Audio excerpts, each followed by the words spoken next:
Ինչ վերաբերում է Լեռնային Ղարաբաղի մասնակցության անհրաժեշտությանը, դրա մասին բազմիցս խոսել են Հայաստանի պետական այրերը եւ մասնավորապես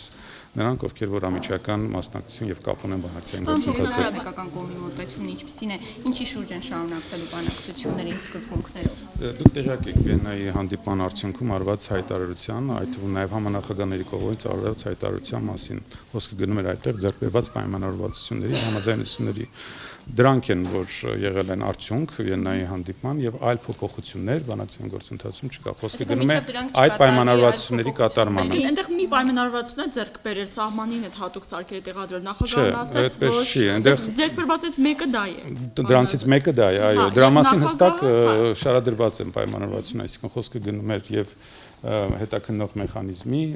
մասին, խոսքը գնում էր ԵԱԿ գործող նախագահի անձնական ներկայացուցիչի թիմի կարողությունների ընդլայնման մասին, մշտադիտարկման եւ 94-95 թվականների շարունակում են օրակարգում մնալ։ Նախագահն ասաց, որ մինչև հունիսյան բանակցությունները պիտի այնպես անենք, որ սահմանին այդ տեղադրվելի Նախագահն ասել է, այն ինչ որ պայմանավորվել են բանակցությունները ուժի մեջ են, այսինքն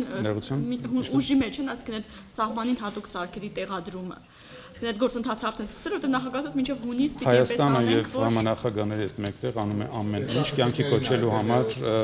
կյանքի կոչելու համար ուրեմն ձեռք բերված պայմանավորվածություններ եւ այդ մասին նաեւ օրերս հայտարարեց արտաքին գործերի նախարարությունը։ Ժամկետների մասին դեռ հստակ խոսք չկա։ Այդ գործընթացում չլինի, կարող ենք ասել, որ հունիսին հանդիպումը չի լինելու Ալիև Սարգսյան։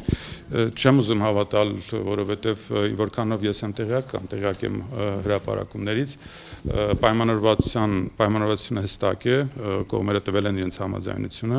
եւ մի բան է, որ Ադրբեջանը հիմա փորձում է հետ կանգնել կամ ձևացնել, որ չկան նման պայմանավորվածություններ, բայց նման համաձայնություններ ձեռք են բերվել, ամեն ինչ պետք է անել այդ համաձայնությունները կյանքի կոչելու համար։ Բանակցությունները դարձյալ մտնում են փակուղի։ Այդ դեպքում հայկական մոտեցումն ինչպիսին է, ինչ քայլերի պետք է գնա։ Հաշվի առնելով նաև փաստը, որ մենք ունենք 800 Գիտեք, ես չէի ցանկանա հիմա կանխատեսել հայկական կողմի քայլերը, եթե Ադրբեջանը չկատարի ստանձնած պարտավորվածությունները։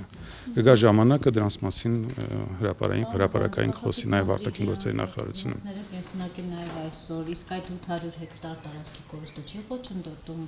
այդ սկզբունքների կենսունակության հասցեալով տարածքային Ոչ, այդ առումով փոփոխություններ չկա։ Մեծ մադրիդյան սկզբունքները մինչ ապրիլ 1-յան դրության